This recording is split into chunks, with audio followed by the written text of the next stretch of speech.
여러분 안녕하십니까? 네, 오늘은 9번째 강좌. 오늘의 주제는 인도 종교와 불교라고 하는 주제로 말씀드리겠습니다. 여러분들 다 잘 아시는 대로 부처님은 인도 사람이고요. 그렇기 때문에 이제 인도라고 하는 나라가 가지고 있는 지역적 문화적 특수성을 타고 태어나신 분이고, 그 불교 이전에 인도에 다양한 종교들이 있었는데, 그분의 입장으로 보면 인도의 그 다양한 종교들을 다 섭렵하지 않을 수가 없었겠죠. 그러니까 그 중에서 일부는 우리 불교에도 영향을 끼치게 되고, 또 어떤 것은 그들의 주장과는 정반대되는 그런 말씀도 하시고, 이제 이렇게 되다가 보니까 저희가 인도라고 하는 나라의 종교가 과연 우리 불교에 어떤 영향을 끼쳤을까 하는 점을 이해하는 것은 굉장히 중요한 일이라고 생각을 해야 합니다. 우선 오늘은 그 인도 대륙의 문화적인 특수성이라고 하는 주제로 먼저 말씀을 드리겠습니다. 이제 어느 나라든지 다 마찬가지입니다만은 인간은 결국은 환경의 소산이거든요.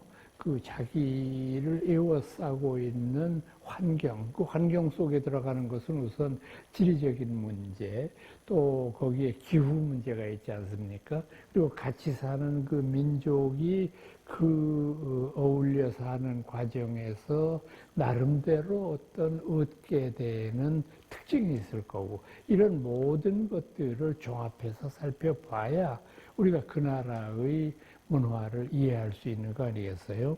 그래서 인도 대륙의 문화적인 특수성에 대한 말씀을 먼저 드리려고 하는데, 우선 이 인도는 굉장히 넓은 땅을 가지고 있는 나라입니다. 여러분 얼핏 그 세계 지도로 보시면은 뭐 저쪽 서남아시아의 끝에 이렇게 길쭉하게 생긴 바닷가에 연해 있는 그런 나라같이 보셔서, 이 나라가 크다 그래 봐야 얼마나 클까 이렇게 생각하실런지 모르겠는데, 이 인도 대륙이 어느 정도 크냐 하는 것을 단적으로 말해주는 비유가 있습니다. 그건 뭐냐 하면은 인도 대륙의 넓이가 러시아를 제외한 전 유럽의 넓이보다 더 큽니다, 인도가. 그러니까 여러분들에게 상상이 되세요? 인도라고 하는 나라의 넓이가 영국, 프랑스, 독일, 스웨덴, 스위스, 스페인 이렇게 해서 모든 나라를 합한 유럽보다도 인도 대륙이 더 넓으니까 그게 얼마나 광활한 대지입니까? 우리나라하고 비교해서 말씀드리면은 우리나라의 남북한을 합한 넓이의 23배 정도 됩니다. 그 인도의 대륙의 넓이가.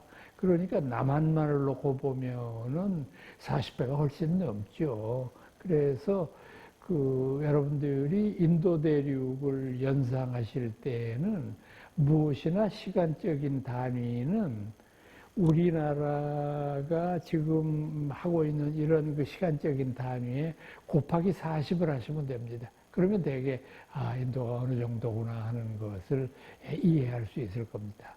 인도 대륙이 그렇게 넓고 크다는 것은 뭘 상징하느냐? 인도 대륙의 국민성이 대륙적인 기질을 가지고 있다 하는 것을 알 수 있는 거죠. 그러니까 우리나라처럼 이렇게 좁은 반도 안에서 사는 사람들과는 비교가 안 될 정도로 대륙적인 기질을 특징으로 삼고 있다, 이렇게 볼 수 있겠고요. 그러다가 보니까 이 인도에는 5천여 년 전부터 굉장히 많은 인간들이 모여서 살았고, 그 모여 사는 인간들이 광활한 대지의 곳곳에 뿔뿔이 휘어져 살다가 보니까 쓰는 말들이 다 달라가지고 굉장히 그 인도 말을 다 이해한다는 거는 불가능할 것 같아요, 제 생각에는. 지금 현재 2023년 현재 인도에서 사용되고 있는 지방 방언은 179개입니다. 여러분 상상이 되세요? 한 나라에서 쓰는 말이 각각 다른 게 179가지가 쓰여진다니 이게 어떻게 한 나라라고 말할 수가 있습니까? 이건 정말로 같은 나라라기보다는 여러 다양한 민족이 그냥 모여서 같이 살 뿐이다. 이렇게 볼 수밖에 없어요. 그러니까 이 인도에서는 굉장히 쓰는 말이 복잡하기 때문에 지역과 지역 간의 소통이 불가능하고 언어가 통하지 않으니까요. 이 중국도 여러분 땅이 넓은 곳이고 굉장히 많은 언어가 쓰여지는 곳 아닙니까? 근데 한 가지 신기한 거는 중국은 글자는 똑같아요. 한문 글자 똑같이 씁니다. 요새는 그걸 개량을 해서 이제 백화문체로 해서 조금 그 줄이는 걸로 쓰고 있습니다만은 다만 발음이 다를 뿐이지 글자는 똑같은데 인도말은 글자 생긴 것도 다르고 발음도 다르고 이렇게 이건 도무지 이해하기가 어려운 거죠. 저는 인도에 살 때 델리에 살았는데 델리에서는 힌디어라는 말을 씁니다. 그래서 저는 이제 거기 살다가 보니까 어쩔 수 없이 힌디를 잘은 못해도 기초적인 대화는 가능할 정도로 배웠는데 거기에서 이제 뭄바이 같은 도시, 인도 최대의 무역 항구 아닙니까? 인도의 이제 그 서쪽에 있는 큰 무역항인데 그 뭄바이에 가게 되면은 거기서 쓰는 말은 마하라슈트리라고 하는 말을 씁니다. 그래서 두 나라 그 두 지역 사람들이 만나서 얘기하는 걸 이렇게 보면은 말이 서로 안 통해요. 다르니까 완전히. 또 여러분들 캘카타 잘 아시죠? 인도 최대의 도시이고 그 빈민이 많아서 굉장히 그 지역적으로 문제가 되는 캘카타 지역인데 이 캘카타 지역은 무슨 말을 쓰느냐 하면 웨스트 벵골리라고 하는 말을 씁니다. 여러분들 다 잘 아시는 인도의 시인 타고르이 거기 출신입니다. 칼카타 출신이에요. 웨스트 벵골리인데 저는 그쪽 말을 잘 모르는데 이렇게 귀로 듣기에는 꼭 불란서 말처럼 이렇게 몽글몽글하고 그렇게 들려요. 제 귀에 들리는 거는. 그러니까 왜 이 인도라고 하는 나라가 영어를 국어로 쓸 수밖에 없느냐 하는 것을 이제 납득을 하실 거예요. 이제 인도가 독립을 쟁취하고 난 다음에 그 당시에 자와하랄 네루라고 하는 수상이 이제 그 정권을 잡지 않았습니까? 이 사람이 제일 먼저 했던 작업이 뭐냐 하면은 국어를 영어로 쓰고 각 지역에 있는 모든 인도 국민들에게 당신은 인도 국민이라고 하는 것을 주지시키는 일이었어요. 모든 인도 사람들이 이렇게 수천 년을 서로 다른 말을 쓰고 다른 문화 배경을 가지고 살아왔었기 때문에 이 사람들은 인도라고 하는 나라의 동일체라고 하는 인식이 없고 나는 델리 사람이다. 나는 칼카타 사람이다. 나는 마드라스 사람이다. 이런 인식만 있었기 때문에 참 자와하랄 네루가 고생을 많이 했을 거예요. 이것을 강조하기 위해서 영어를 국어로 채택했던 거라고 볼 수 있습니다. 그 다음에 이제 이렇게 엄청난 그런 다양성이 있다가 보니까 인도는 어떤 하나의 표준을 가지고 이해하기가 참 어렵습니다. 기후를 다음에 말씀드리면은 인도의 기후는 아열대성 기후입니다. 그러니까 굉장히 더운 지역이죠.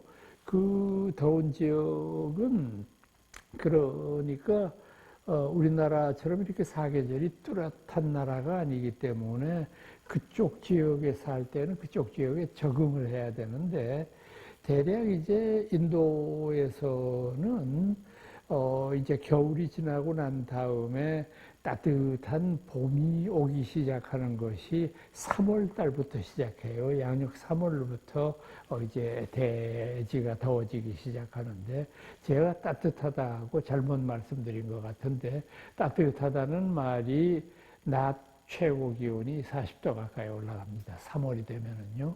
그러다가 4월이 되면 조금 더 올라가지 않겠어요? 그러다가 가장 피크에 올라가는 것이 5월, 6월입니다. 5월, 6월이 되면은 최고 기온이 50도입니다. 그럴 경우에는요, 사람이 살 수가 없습니다. 집채만한 코끼리가 직사광선을 쏘이면 그 자리에서 쓰러져 죽을 정도니까 이건 뭐 정말 우리가 보통 뭐 덥다 얘기를 하지만 참 참혹한 더위가 있죠. 그 다음에 이제 7월부터 8월까지는 우기입니다. 희망봉 남쪽에서부터 몬순이 불어 들어와서 남쪽은 6월부터 시작하지만은 중북부 쪽은 7월, 8월에 비가 쏟아지는데 비가 오는 것이 우리나라 장마처럼 뭐 이렇게 비가 좀 오다 말다 하는 그게 아니라 2달 동안 어떤 때는 일주일 동안을 계속 퍼붓는데 완전히 그냥 이 대지를 물바다가 아니라 그냥 강이나 바다로 만들 듯이 퍼붓는데 정말 견디기가 어려울 정도의 폭우가 쏟아집니다. 이제 9월이 되면은 다시 날씨가 맑아지죠. 그러면서 7, 8월에는 비가 오기 때문에 온도는 조금 내려갑니다. 35도에서 40도 정도로 내려가는데 저는 그때가 오히려 더 견디기가 힘들더라고요. 왜냐하면 우리나라의 여름 더위를 생각해 보세요. 막 그 습한 더위가 35도, 40도가 되니까 숨을 못 쉬겠더라고, 정말. 더 괴로운데, 그렇게 해서 이제 9월, 10월을 지나고 난 다음에 11월쯤부터 조금 서늘해지기 시작합니다. 제가 서늘해진다고 하는 것은 아침, 저녁 기온이 이제 10도, 15도쯤 돼 가니까 정말 살만한 거죠. 그래도 여전히 한낮에는 25도, 30도까지 올라가고요. 그래서 인도는 대략 12일, 석 달을 겨울이라고 그럽니다. 그 사람들이 얘기하는 겨울인데, 그 겨울도 저희들이 보기에는 겨울이 아니죠, 뭐. 그 아침에 최저 기온이 7, 8도 정도 되고 최고 기온은 20도, 25도쯤 되니까 저희들은 그냥 반팔 입고 다녀도 될 정도로 아주 좀 후덥지근한 그런 날씨인데도 인도 사람들은 그때 막 춥다고 막 끼어 입고 스웨터를 꺼내서 덮고 뭐 이러는데 그걸 여러분들이 비웃을 일이 아니라 그걸 이해를 하셔야 되는 게 우선 인도는 하도 더운 나라이기 때문에 인도에는 난방기구라는 게 하나도 없습니다. 그럴까지 하도 더운데 무슨 난방기구가 뭐 어떻게 사람 뭐 죽을 일 없으니까. 그러다가 보니까 이 사람들은 여태까지 5,000년 동안 0도 아래로 내려간 적은 한 번도 없고요. 한 최저 기온이 4, 5도쯤 되면은 동사자가 부지기수로 생깁니다. 이게 지금 말씀드린 대로 난방기구가 없는 데다가 온열하는 기구가 전혀 없으니까. 그래서 저도 참 고통스러웠던 것이 첫 해에는 아주 뭐 그냥 정말 인도도 겨울은 살만하구나 싶었는데 2년째, 3년째 되니까 슬슬 추워지기 시작하는데 인도 사람하고 똑같이 막 스웨터를 꺼내서 입고 가디건 같은 거를 꺼내고 막 이렇게 긴팔 입고도 버들버들 떨고 이래서 그때 이제 한국에서 저 보러 왔던 사람들이 놀리더라고. 안 본 사이에 그냥 인도 사람 다 됐다고. 뭐가 춥다고 그렇게 사람이 그냥 그렇게 벌벌 떠느냐고 그런 얘기를 하는데 이거는 사람은 어디나 그 기후에 적응하도록 돼 있나 봐요. 사람의 체질 자체가. 그러다가 보니까 저는 그런 기후에 이제 적응한 거죠. 이제 이러다가 보니까 이 아열대성 기후를 가지고 있는 나라는 아주 쉽게 염세적인 경향을 가질 수밖에 없어요. 하도 더우니까. 제가 이제 인도에서 학생들 가르치고 했을 때 학생들한테 배운 농담이 있습니다. 인도의 학생들이 저한테 농담을 하더라고요. 교수님, 저희 나라 인도에도 한국처럼 사계절이 뚜렷하게 있습니다. 내가 살아보니까 사계절 없던데, 그냥 360날이 다 덥던데, 내가 그러니까. 아니, 교수님 생각해 보십시오. 우선 인도에는 여름이 있잖아요. 두 번째, 핫 서머가 있어요. 아주 조금 더운 여름이 있고, 그 다음에 핫 서머가 있어요. 조금 그거보다가 더 더운 여름이 있어요. 그 다음에 the hottest summer, 못 견디게 더운 여름이 있으니까, 여름도 네 가지 단계가 있으니까 인도도 사계절이 있습니다. 그래서 같이 웃고 말하는데 참 그런 것을 생각해 보면 참 우리나라 사람들이 얼마나 행복한 사람들인지 여러분들이 아셔야 돼요. 정말 행복한 분들이에요. 저는 인도라고 하는 나라에서 참 뭐 불교를 공부하는 사람이기 때문에 그 나라 좋아하고 아직도 그 나라에 친구도 많고 아직도 그곳에서 저를 가끔 불러대고 하는데 그런데도 불구하고 제가 어디서 어떻게 그런 데에서 몇 년을 이렇게 살았을까 하는 생각을 하면 지금도 끔찍한 생각이 들 정도입니다.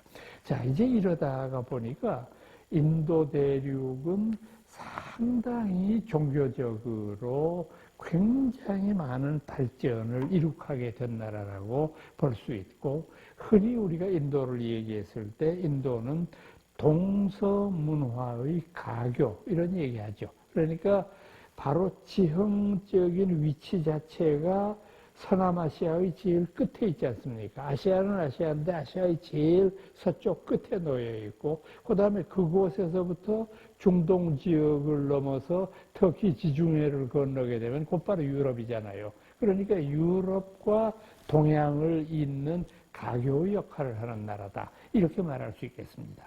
이 인도에서 최초의 고급의 문명이 일어난 것을 우리는 세계의 4대 문명 발상지 가운데 하나인 이른바 인더스 시빌라이제이션이라고 말합니다. 이 인더스 문명이라고 하는 것은 인더스 강가를 중심으로 형성되었다가 소멸된 거기 때문에 이제 인더스 문명 이렇게 부릅니다만은 대략 현재까지 고고학자들의 연구 결과에 따르면은 기원전 3000년경부터 시작해서 한 500년 정도 지속되다가 기원전 2500년경에 어떤 이유에서인지는 모릅니다만은 살고 있던 사람들이 전부 몰살당하는 그런 비극을 겪은 것이다라고 보고 있습니다. 지금 이 인더스 문명의 유적지는 모헨조다로, 하라빠 이 두 군데에 남아 있습니다.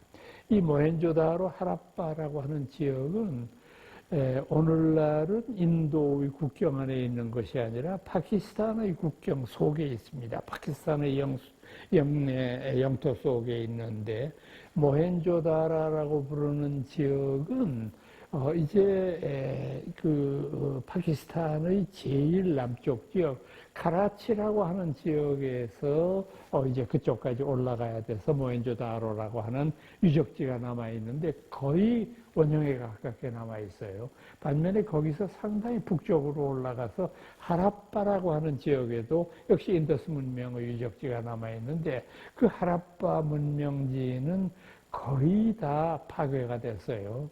왜 그러냐면은 영국 식민지 시대에 영국 사람들이 이 하라빠 일대에 기차역을 짓기 위해서 그때 뭐 인더스 문명이 뭔지 이분들이 제대로 알지도 못했고 남의 나라 문명에 관심도 없고 하다가 보니까 그냥 토목공사를 해서 기차역을 만들고 기찻길을 놓느라고 다 땅을 파헤쳐가지고 그 인더스 문명의 유적들이 거의 다 파괴가 돼버렸고 모헨조다로는 지금도 사막 속에 있기 때문에 비교적 온전하게 잘 보존이 되어 있습니다. 모헨조다로의 인더스 문명을 이렇게 답사를 해보면은 우선 먼저 눈에 띄는 것이 뭐냐 하면은 아주 정연한 도시계획을 갖추고 있어요. 그러니까 마을에 도시에 이제 집들이 쭉쭉 늘어서 있는데 그 집들과 집들 사이에는 작은 도로가 형성이 되어 있고 그 도로 옆으로는 하수도를 판 흔적이 있어요. 그러니까 기원전 3000년, 지금부터 5000년 전의 사람들이 그 당시 이미 하수도 시설을 갖추고 있었다고 하는 걸 알 수 있어요. 집의 형태를 보면은 굉장히 높아서 얼핏 보면은 이 사람들이 2층 집을 짓고 살았나 싶을 정도로 굉장히 천정이 높은 것인데 이건 왜 그러냐면 2층 집을 지은 것이 아니라 워낙 더운 지역이니까 더위를 피하기 위해서는 지붕을 높게 하는 수밖에 없지 않습니까? 이러다가 보니까 높아지는 것이고 또 이 일대에서 발굴을 통해서 아주 거대한 목욕탕 시설이 발견이 됐어요. 이 모헨조다로에서. 그러니까 목욕탕 시설은 지금 현장을 가보면은 제일 문을 이제 열고 들어가서 보면은 첫 번째 단이 나오는데 그 단은 아마 저희들이 보기에는 옷을 입고 벗은 그런 장소였을 것이에요. 그 다음에 거기에서부터 한 단 더 아래로 내려가면은 사우나입니다. 거기 이제 물을 이제 길러놓고 사람들이 거기서 목욕을 하는 곳인데 벽에는 보면은 큰 홈을 파서 그곳에서 물을 쏟아지게 만드는 그런 자연식의 어떤 사우나 시설을 갖추고 있는 거죠. 이건 뭘 의미하느냐 하면 모헨조다로 사람들이 어떤 형태인지는 몰라도 종교를 가지고 있었다는 의미가 되는 겁니다. 종교 예배를 보기 위해서 들어가기 전에 몸을 깨끗하게 씻고 들어가는 그런 장소였죠. 그러니까 그 일대 부근에 분명히 종교 집회소가 있었을 거로 봅니다. 그 다음에 발굴에서도 종교적인 요소를 가지고 있는 유물들이 많이 발견이 됐는데 우선 제일 주목이 되는 것은 뭐냐 하면은 대부분이 흙으로 빚은 장난감 같이 보여드리는 것인데 상당히 큰 형태의 토우 중에서 기다란 수염을 기르고 머리에 두건 같은 것을 쓴 아주 점잖은 사람을 묘사한 그런 초상적인 묘사품이 나타나는데 이걸 저희들은 제사장이라고 보고 있습니다. 그 당시 모헨조다로에서 인더스 문명을 지배하던 자였겠죠. 그 사람의 초상을 얘기하는 거고 그 다음에는 토우라고 해서 작은 진흙으로 만든 많은 짐승들을 발견할 수 있는데 그 짐승들은 당시 사람들이 아무래도 보든 짐승들을 만들었을 거 아니에요. 제일 많은 게 코끼리고요. 그 다음에 소, 그 다음에 돼지, 사자 뭐 이런 것들이에요. 이 토우가 많이 발견되는 것으로 봐서 이 인더스 문명 사람들은 토테미즘, 그러니까 어떤 동물 숭배에 대한 신앙도 가지고 있다는 걸 알 수 있습니다. 또 이 당시의 사람들이 굉장히 많은 도장을 사용했다는 걸 알 수 있어요. 근데 이 도장에는 상형 문자 같은 글자가 새겨진 것도 있고요. 그 다음에 짐승을 한 마리, 두 마리, 세 마리, 거기서 제일 많은 건 10마리까지 이렇게. 이를테면 소를 한 마리를 그려놓은 도장, 세 마리 그려놓은 거, 10마리 그려놓은 거, 이런 도장들이 무수히 발견됐어요. 이걸 저희들은 정부에서 사용하던 관인 도장이었으리라고 보고 있습니다. 관인 도장이라고 하는 말은 뭐냐면 이를테면 그들이 세금을 받을 때 말입니다. 일본 백성들한테 가을에 추수를 해서 세금을 받을 때 그들이 이제 납부하는 곡식의 가만히 숫자를 세는 걸 거예요. 그게 하나, 5개, 10개 이렇게 찍어서 당신네 집에서는 금년에 10가마니를 냈다. 금년에 22가마니를 냈다. 이거를 이제 계산해 주는 방법이었겠죠. 아마 이제 이런 것들을 다 종합을 해봤을 때 이 사람들은 상당히 발전되고 발달된 그런 문명을 누렸으리라고 생각을 합니다만은 어떤 이유로 멸망했는지는 아직까지도 분명하게 밝혀진 바가 없습니다.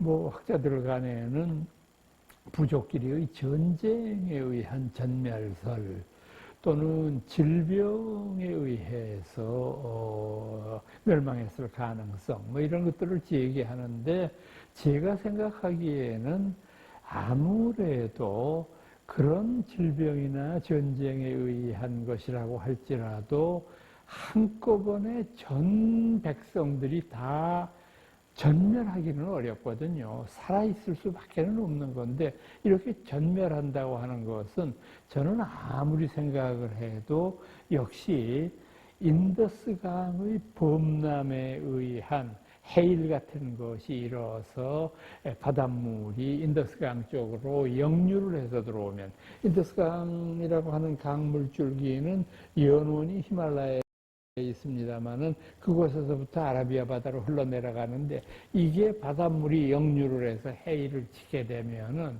이건 지금도 견딜 수 없는 것인데, 그 옛날에는 전멸할 수밖에 없는 거겠죠. 특히 한밤중에 벼랑간 이런 그 천재지변을 만나면은 살기 어려웠을 거예요. 아마 이제 이런 원인이 있었을 것으로 생각을 합니다. 앞서 말씀드렸던 하라빠에는 문명의 유적은 많이 이제 없어져 버렸습니다만은, 한 가지 그 당시 인더스 문명 사람들의 유골이 몇 구 발견이 됐어요. 그 하라빠 지역에서.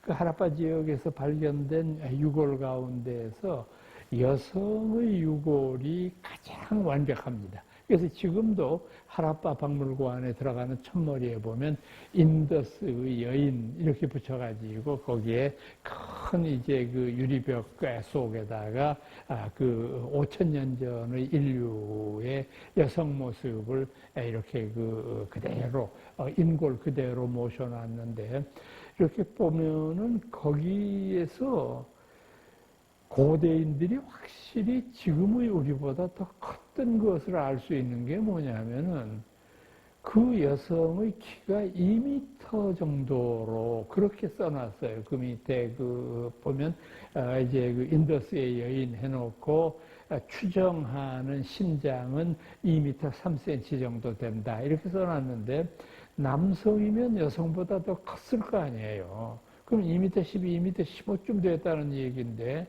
굉장히 지금보다는 장대하고 컸던 것 같은 그런 흔적이 있고, 그 이외에 하라빠에는 곡식 창고가 발견됐어요. 그래서 이제 당시 사람들이 곡식을 보관해 놓던 그런 모습들도 발견되어서, 모헨조다로의 경우에는 도시가 그대로 남아있고, 하라빠 경우에는 이런 그 부근의 어떤 유물 이적들이 남아있다고 생각할 수 있는 것이죠.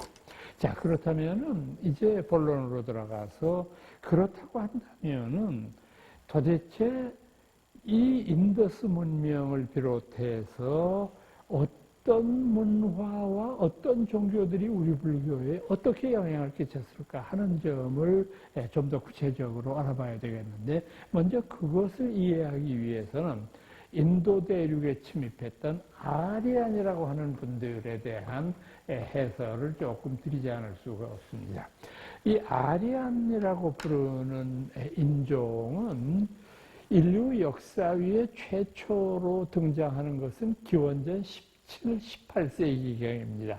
이 당시에 이제 처음 발자취를 드러내는데, 이 당시에는 이 사람들이 어디에 머물고 있었느냐 하면, 코카서스의 남부 지역에 있는 초원지대를 무대로 삼고 있는 유목민이었습니다.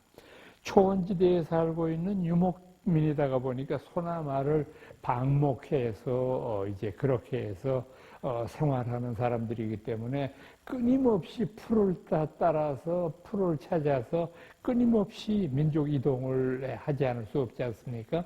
그러면 여기에서 코카사스 지역에서부터 17, 8세기 기원전, 그때부터 서서히 민족 이동을 시작하다가 한 2, 300년쯤 후에 이 사람들이 부딪힌 데가 어디냐 하면은 히말라야 산맥이에요. 그러니까 이 히말라야 산맥에서 이 사람들은 파가 둘로 갈린 것으로 봐요. 일파는 히말라야를 넘어서 인도 대륙으로 침입하고, 일파는 히말라야를 넘어서 인도 대륙으로 침입한 것이 아니라 곧바로 유럽으로 건너가서 오늘날 여러분들이 보는 유럽의 선조가 됐고, 이렇게 고고학자들이 보고 있는데, 어떻게 우리가 이렇게 단언할 수 있느냐 하면, 이 아리안들이 쓰던 고대의 언어가 뭐냐 하면은 우리 불경의 어원이기도 했던 산스크리트라고 하는 언어거든요. 이 산스크리트라고 하는 언어가 영어의 어원이라는 것을 한 언어학자의 집요한 추적에 의해서 발견하게 된 것입니다. 여태까지는 우리가 영어의 어원 그러면은 한번 생각해 보세요. 영어. 이건 뭐 전 세계 사람들 중에서 제일 많은 사람들이 쓰고 있는 거니까 영어의 어원이 뭐냐? 영어의 어원은 라틴어죠. 그럼 라틴어의 어원은 뭐냐? 고대 그리스 사람들이 쓰던 고대 그리크어겠죠. 고대 그리크어의 어원은 뭐냐? 고대 그리크어의 어원은 팔레스타인 시대부터 유대인들이 쓰고 있었던 코이네라고 하는 언어입니다. 나중에 성서의 원어가 되기도 했던 코이네가 바로 이 고대 그리크어의 어원입니다. 그럼 코이네의 어원은 뭐냐? 그건 몰랐어요. 그거는 구약 성서에 나오는 바벨탑 얘기로 올라갈 수밖에 없어요. 거기 그런 말이 나오거든요. 인간들이 신의 권위에 도전하기 위해서 하늘 높이 탑을 쌓기 시작했는데 그 탑을 쌓는 것을 보고 신이 노해가지고 이 인간들이 쓰는 언어를 혼란시켜 버렸다. 그러니까 제일 꼭대기에 올라가 있는 이 기술자들이 벽돌을 올려보내달라라고 밑에다가 고함을 지르면은 밑에 사람들이 벽돌을 물을 올려보내니 물 가지고 지금 벽돌이 있어야 되는데 그러니까 그 언어가 혼란하게 됨으로 말미암아 결국은 그 탑은 무너지고 말았다. 이게 이제 구약성서에 나오는 바벨탑의 이야기거든요. 글쎄 이것이 뭐 예수 믿는 사람들한테는 뭐 신이 인간의 언어를 혼란시켰다. 뭐 그럴 수도 있겠다 생각할는지 모르지만 공부하는 사람들 입장에서 보면 그건 말이 안 되거든요. 그건 신화의 얘기지. 코이네의 어원이 있을 거 아니에요. 그런데 그 코이네의 어원이 바로 고대 인도인들이 쓰던 산스크리트라고 하는 사실을 막스 뮬러가 발견을 한 거예요. 아주 이분이 중요한 발견을 한 건데 그건 뭐냐 하면은 인도의 여러 신 가운데에서 하늘의 신이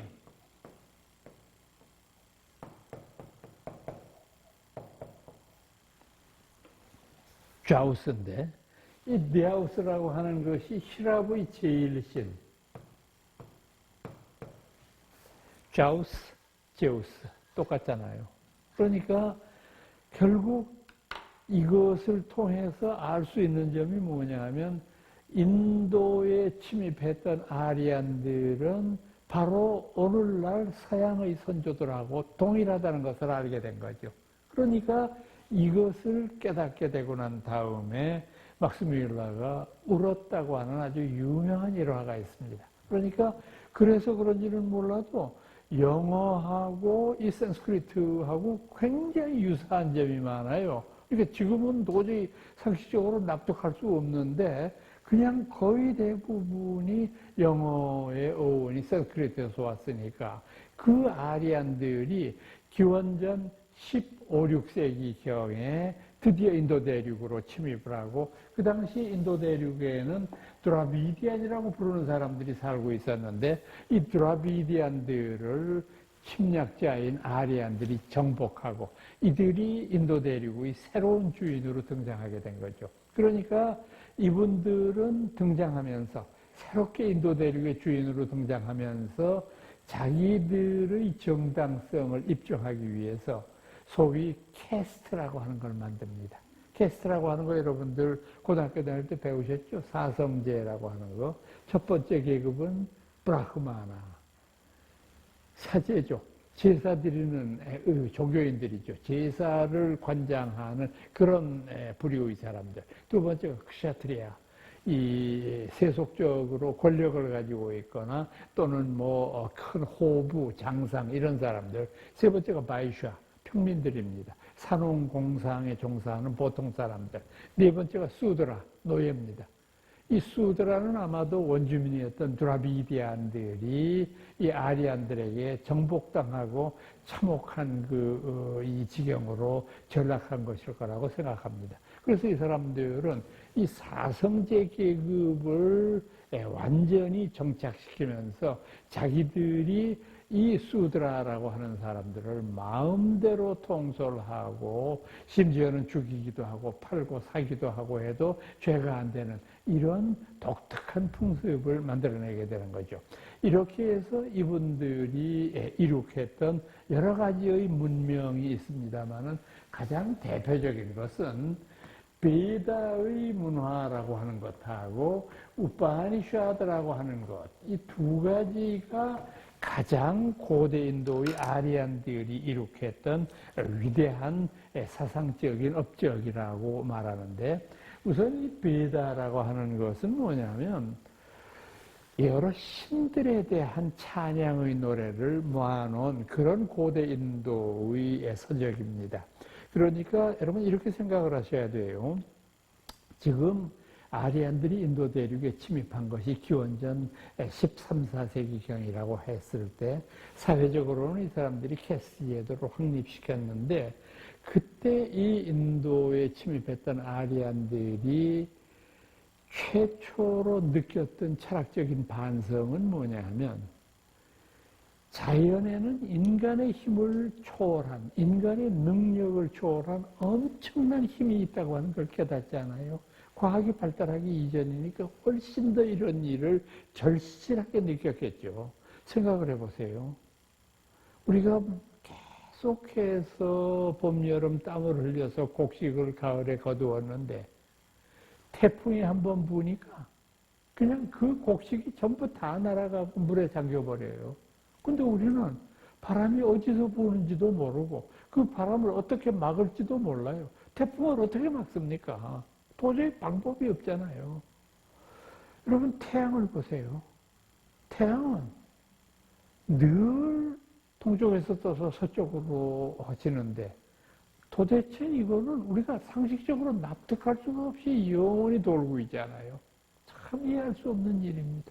그러니까 이 사람들은 태양에는 태양의 신이 있다고 믿고, 늘 아침을 밝히는 새벽이 왔을 때에는 새벽의 신이 있다고 믿었고, 그러니까 이때 이 인간의 능력을 초월하는 절대적 힘을 가지고 있는 신들에게 모든 인간들은 행복해지기 위해서 제사를 드려야 돼요. 그렇잖아요. 제사를 드리고 부디 저한테 행복을 주십시오라고 기원을 하게 되면 신들이 우리들한테 행복을 줄 수 있다. 이렇게 되다가 보니까 이 베다에서는 여러 신들을 모시는 방법, 또 그 여러 신들에 대해서 우리가 어떻게 제사를 드려야 되느냐 하는 것을 가르쳐주고, 또 이 신들에게 복속하는 인간의 모습을 아름다운 모습으로 그리는 이런 일들이 벌어지게 되는 것이죠. 그래서 이 베다에서는 굉장히 신들에 대한 것들이 우리가 상상할 수 없을 만큼 아주 깊이 있게, 그리고 아주 다양하게 표현을 했는데, 이 외국의 신학자들은 이 베다를 거의 완벽한 신화의 발전 양상이라고 보고 있는데, 그건 어떻게 하느냐, 보여주느냐 하면은, 제일 먼저는요, 명백하게 베다의 신은 다신교예요. 다신교니까 아까 말씀드렸던 대로 자연 현상을 다 신격화시키다가 보니까 신의 숫자가 무지하게 많아지잖아요. 그러니까 다신교잖아요. 근데 한참 다신교가 되다가 보니까 고대 인도 사람들이 신들의 성격을 조금 규정하고 신들에게도 좀 순서를 정해야 될 필요를 느끼게 돼요. 누가 더 빠르고 누가 더 느린지, 아니면 또 신들끼리 전쟁을 했을 때 누가 누구를 이길 수 있는지도 밝혀야 되는 거고. 그러니까 그렇게 되니까 어떻게 되느냐 하면 신들의 성격이 베다의 중기에 들어가게 되면 자꾸 바뀌어요. 이걸 뭐라고 부르냐면 교체신교라고 불러요. 그러니까 신들이 다신교에서 교체신교의 단계로 넘어가다가 이 교체신교의 다음번에 나타나는 건 유일신교예요. 신중의 신, 오직 하나의 신, 이렇게 되는 거죠. 그러니까 다신교, 교체신교를 거쳐서 유일신교에 이르는 과정이 베다에는 묘사가 되어 있다. 그런데 이 베다의 후반기에 들어가게 되면 이 유일신에 대해서 또 의심을 가지기 시작해요. 베다의 철학자들이. 베다에는 이런 말이 나옵니다. 태초에는 무도 없고 유도 없었다. 무엇이 허공을 뒤덮었던가? 저 믿없는 깊이를 가진 물은 어떻게 존재할 수 있었는가? 그는 알리라. 이 모든 것을 창조한 유일자 그분은 알리라. 그러나 어쩌면 그도 또한 모르리라. 재밌잖아요, 마지막 말이. 그러니까 유일신을 상정해 놓고 그 유일신마저도 부정하는 단계로 들어가게 되는 거예요. 이런 부분은 저희들이 유일신교를 지향하는 사람들이 반드시 한 번쯤은 넘어가야 될 과정이라고 생각해요. 유일자가 모든 것을 창조했다. 오케이. 그럴 수 있겠어요. 근데 왜 창조했을까? 하는 문제가 있잖아요. 만약에 유일자가 모든 것을 창조했다고 한다면은 그 창조한 이유가 있었을 거예요. 만약에 유일자가 그냥 심심해서 한 게 아니라 필요에 의해서 창조했다고 한다면 그 유일자는 절대 완전 무결한 유일자가 아니잖아요. 저기 필요한 게 있으니까 만들었으니까. 그러니까 유일자가 모든 것을 창조했다고 하는 말은 바꾸면 자기 스스로가 완전하지 못하다고 하는 증거가 될 수밖에 없거든요. 그러니까 이것은 영원하게 풀려지지 않는 수수께끼일 수밖에 없어요. 그러니까 이런 문제를 파고 들어가면서 유일자에 대한 의혹, 유일자에 대한 그런 부정을 생각하게 되는 겁니다. 그렇게 해서 등장하는 것이 우파니샤드입니다. 우파니샤드는 베다와는 달리 베다에서는 여러 신들의 성격이라든지 여러 신들의 움직임과 신들의 어떤 그 각오에 대한 부분들을 상세히 설명하고 있는데 우파니샤드에서는 신들에 대한 설명보다는 인간의 자아에 대한 해석과 연구가 훨씬 더 빈번하게 벌어지고 있습니다. 우파니샤드에서는 모든 생명에게 있는 영원한 자아를 뭐라고 부르느냐 하면 아트만이라고 부릅니다. 이 아트만이라고 하는 것은 영원한 자아입니다. 인간에게도 있고 식물에게도 있고 동물에게도 있고 모든 생명들에게 있는 것이 아트만입니다. 그런데 이 아트만이라고 하는 것이 나한테 들어왔을 때에는 자아가 되지만 이게 자연으로 나가서 자연의 모든 것 속에 들어갈 때는 그걸 뭐라고 부르느냐 하면 브라흐만이라고 불러요. 그래서 자연의 모든 생명계 속에도 브라흐만이 내재되어 있고 인간의 내부에 아트만이 내재되어 있고 그런데 아트만과 브라흐만은 둘로 보이지만 둘이 아니다. 아트만과 브라흐만은 하나이다. 이걸 깨닫게 되면 해탈하게 되는 것이다. 보통의 사람들은 이거를 깨닫지 못하기 때문에 끊임없이 이 세상에서 자신의 행복을 추구하기 위해서 끊임없이 모든 성공과 출세만이 인생의 지극한 목표라고 생각하고 거기에 자신의 정력을 다 바치지만 그렇게 사는 것은 결코 올바른 삶의 태도가 아니다. 오히려 내 마음속에 내재되어 있는 진실한 자아, 아트마를 드러내기 위해서 공부하고 수행해야 된다. 이렇게 가르칩니다. 그 다음에 거기에서 한 걸음 더 나아가서 브라흐만과 아트만이 둘이 아니라 하나이다라고 하는 것을 깨닫게 되는 것. 그게 바로 영원한 진리이다라고 가르칩니다. 가장 대표적인 우달라카라고 하는 철학자가 등장을 해요. 이 우파니샤드에 우달라카라고 하는 이는 아주 그 자연주의적인 철학자였던 모양인데 그 자신의 이제 아들이었던 스베타케투라고 하는 아들을 이제 그 공부를 시키기 위해서 히말라야로 보냈습니다. 아주 어렸을 때, 철이 없었을 때 보내서 어떤 거기에 살고 있는 선인한테 맡겨서 애를 좀 잘 부탁합니다. 해서 이제 얘가 커가지고 청년이 돼가지고 집으로 들어오는 장면부터 시작합니다. 이제 저 먼저 아버지가 아들을 반갑게 맞습니다. 사랑하는 아들 스베타케투요. 그대의 눈은 빛나고 그대의 얼굴은 자만심에 아주 빛나고 있구나. 그대는 과연 얼마나 많은 것을 배워왔는지 내 이제 그대한테 물어보고자 하니 아는 대로 대답을 해라. 예, 알겠습니다, 아버지. 뭐든지 제가 그동안 열심히 공부했으니까 막힘없이 말씀드리겠습니다. 아버지 우달라카가 물었습니다. 아들 스베타케투예요. 그대는 보이지 않는 것을 볼 수 있고 들리지 않는 것을 들을 수 있고 만질 수 없는 것을 만질 수 있는 그런 법을 배워왔는가? 이거 기가 막히는 질문이잖아. 안 보이는데 어떻게 봐? 안 들리는데 어떻게 듣고? 아들이 기가 막혀서 아버지, 안 보이는데 어떻게 봅니까? 다시 아버지가 말합니다. 그건 그렇지 않다. 내가 비유를 들어서 설명을 할게. 여기 도자기가 있고, 여기 항아리가 있고, 여기 밥을 담는 밥그릇이 있다고 가정을 하자. 예. 그 모든 것은 뭐로 만들었는가? 흙으로 만들었죠. 그래, 진흙을 가지고 빚었는데, 그 진흙으로 빚어서 불을 어떻게 하고 그 진흙을 어떻게 반죽하느냐에 따라서 어떤 것은 항아리가 되기도 하고 어떤 것은 화분이 되기도 하고 어떤 것은 밥그릇이 되기도 하지. 만약에 그대가 흙이라고 하는 것의 본질만 깨닫게 되면 그것이 도자기이건 항아리이건 그것이 그릇이건 그 모든 것은 변형된 이름에 불과해. 그 본질을 알게 되면 모든 것을 깨닫게 된다.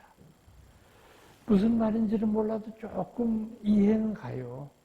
아버지, 저를 가르쳤던 선생들은 그걸 몰랐던 것 같습니다. 그러니까 아버지가 좀 가르쳐 주시죠. 그래, 내가 그대를 위해서 가르쳐 주마. 그래서 이 아들 스베타케투에게 이 세상이 모두 다 변하고 바뀌어질지라도 끝없이 끊임없이 변치 않은 것은 바로 아트만이다. 이 아트만이 아까 비유로 들어서 말씀드렸던 진흙에 해당하는 것이다. 이걸 깨닫게 되면 그대는 영원한 해탈을 갖게 된다라고 하는 것을 이야기합니다. 이와 같은 아주 중요한 버마 이리어의 사상 같은 것은 우리 불교에 깊은 영향을 주게 되죠. 이걸 이제 우리가 브라흐만과 아트만을 범아 일이여 이렇게 부르거든요. 브라흐만은 범, 아트만은 아 이렇게 부르니까 범과 아가 일이여 하나이다 이렇게 얘기하는 건데 범아 일이여라고 하는 것은 우리 불교에서 말하는 불이사상의 근원이 될 수 있는 거죠. 둘 아닌 것. 이 세상의 모든 상대적이고 모든 대립적으로 보여지는 그 둘은 사실은 둘인 것 같지만은 하나일 뿐이다. 라고 하는 것을 선언하는 의미로 받아들일 수 있으리라고 생각을 합니다. 또 이 우파니샤드에 등장하는 사상가들 가운데에서 이제 아주 유명한 그런 그 사상가가 또 한 명 등장을 하는데 철학자죠. 그 사람은 이제 그 야즈우나 발키야라고 하는 이름을 가진 철학자인데 그 야즈우나 발키야라고 하는 이는 자기의 제자가 자신의 아내로 이제 설명이 됩니다. 자신의 아내에게 야즈우나 발키야가 묻습니다. 사랑하는 그대여, 그대는 만약 이 세상이 전부 다 황금으로 바뀐다고 하면 우리는 행복할까? 그렇지 않을 것 같은데요. 이 세상이 다 황금으로 바뀌어도 그걸 많이 가지려는 사람이 있고 조금 가졌으면은 불행한 사람이 있고 이러면 이것은 도저히 행복해질 수 없는 것 같은데요. 그래요? 그러면 만약에 그대와 내가 영원히 살 수 있다고 하면 행복할까요? 그건 더더군다나 행복하지 않을 것 같은데요. 인간에게 주어진 가장 축복은 죽음입니다. 사람이 영원히 산다고 생각해 보세요. 정말 끔찍하죠. 여러분 오래 사는 것들 다 좋아하시지만 여러분 한번 생각을 해보세요. 여러분하고 제가 영원히 산다고 생각하면 지금 우리가 공부할 필요가 없어요. 지금 우리가 한 1000년 놀다가 그 다음에 한 2000년 공부하면 되잖아요. 그 다음에 공부하다가 또 한 2000년 하다가 지겨우면 그 다음에 한 10,000년 또 놀면 될 거 아니에요. 이런 식의 인생이 어떻게 가치가 있겠습니까? 인생은 유한하니까 무상하지만 무상하기 때문에 행복한 거 아니에요. 그러니까 어떤 경우든지 우리는 우리의 삶이 영원하다는 것은 우리가 행복하다고 말할 수 없습니다. 그렇다. 이 세상의 모든 것들 중에 가장 행복한 것은 뭐냐? 그것은 바로 그대와 나의 깊은 곳에 있는 아트만을 드러내는 것이다. 아트만, 그대가 아트만의 존재고 내가 아트만의 존재라고 하는 것을 서로 믿고 이것을 밖으로 드러냈을 때 그대와 나는 진실로 이 세상을 해탈하는 그런 경지를 얻게 될 것이니라 라고 설명을 합니다. 제가 지금 이제 우달라카나 야수나 발키아 같은 아주 두 분 철학자만 소개를 해드렸습니다만 굉장히 많은 철학자들이 우파니샤드에 등장하고 이 우파니샤드야말로 어떤 의미로 보면 불교 사상을 성숙시키고 불교 사상을 완수했던 하나의 전초전이었던 거라고 말할 수 있을 겁니다. 오늘 여러분들께 인도 종교와 불교라고 하는 주제로 말씀드렸습니다. 다음 강좌 때 다시 뵐게요. 여러분 안녕히 계십시오.